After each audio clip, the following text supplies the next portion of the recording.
के बारे में चर्चा करने जा रहे हैं। कई लोग पूछते हैं शंख बजाने के क्या फायदे होते हैं। देखिए, शंख जो है भगवान श्री कृष्ण ने शंखासुर नामक राक्षस का वध किया तो प्राप्त किया पंचजन्य नामक शंख, जिसे भगवान श्री कृष्ण ने महाभारत के युद्ध में प्रारंभ होने से पहले बजाया था। और संध्या काल में हर रोज का युद्ध अंत हो जाने पर भी भगवान उसकी पूर्णता पर शंख बजाते थे। तो ये विजय घोष भी हमें दर्शाता है कि विक्ट्री जो होती है, कहते हैं जहां शंख रहता है वहां लक्ष्मी जी विराजमान रहती है। भगवान श्री कृष्ण के विष्णु अवतार में जो 4 हाथ होते हैं, उसमें एक में आयुध रखते हैं गदा, कुमुद की गदा, एक में सुदर्शन चक्र, एक में कमल और एक में पंचजन्य शंख। तो ये शंख जो है और कमल, ये लोगों को ज्ञान प्रदान करने के लिए है। गदा और चक्र दुश्मनों का नाश करने के लिए। भगवान कहते हैं ना, परित्राणाय साधुनाम विनाशाय च दुष्कृताम।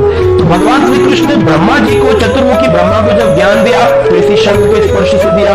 भगवान श्री कृष्ण ने जब ज्ञान ध्रुव महाराज को दिया तो 6 महीने की भक्ति से प्रसन्न होकर के जब भगवान प्रकट हुए तो शंख का स्पर्श उनके मस्तक पे कराया, उसी से उनको ज्ञान प्राप्त हुआ। तो आप जानते हैं ये बुद्धि का प्रतीक है, लक्ष्मी का प्रतीक है, पवित्रता का प्रतीक है। इसीलिए हमारे मंदिरों में आरती से प्रारंभ होने से पहले इसको बजाया जाता है और आरती समाप्त हो जाने के बाद में भी इसको बजाया जाता है। कहते हैं जहां शंख की ध्वनि होती है कई कई किलोमीटर दूर तक, वहां नेगेटिविटी विराजमान नहीं रहती है और बहुत ही पॉजिटिव एनवायरनमेंट हो जाता है।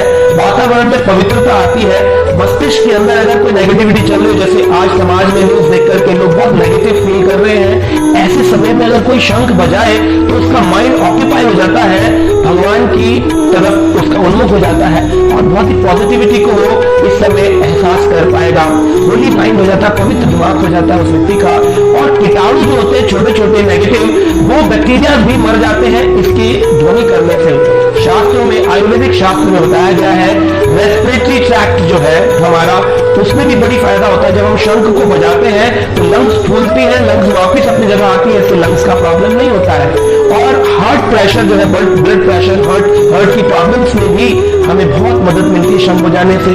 शंख की वजह से हमारी रेक्टल ट्रैक्ट जो है उसके अंदर भी बहुत फायदा होता है।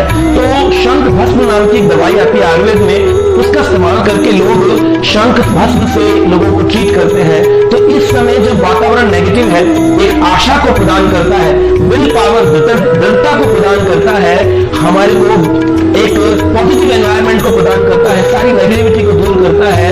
तो नेगेटिविटी दूर करने के लिए हमारी आशा है आप सब लोगों को डिस्ट्रेस को दूर करने के लिए इस विक्ट्री के सिंबल शंख को, जो भगवान श्री कृष्ण ने भी बजाया है, हमको रोज बजाना चाहिए। आशा करते हैं आप भी इस आयुर्वेदिक उपचार को बजाएंगे, इस पवित्र इसका उपाय को करेंगे और अपने जीवन को सफल बनाएंगे।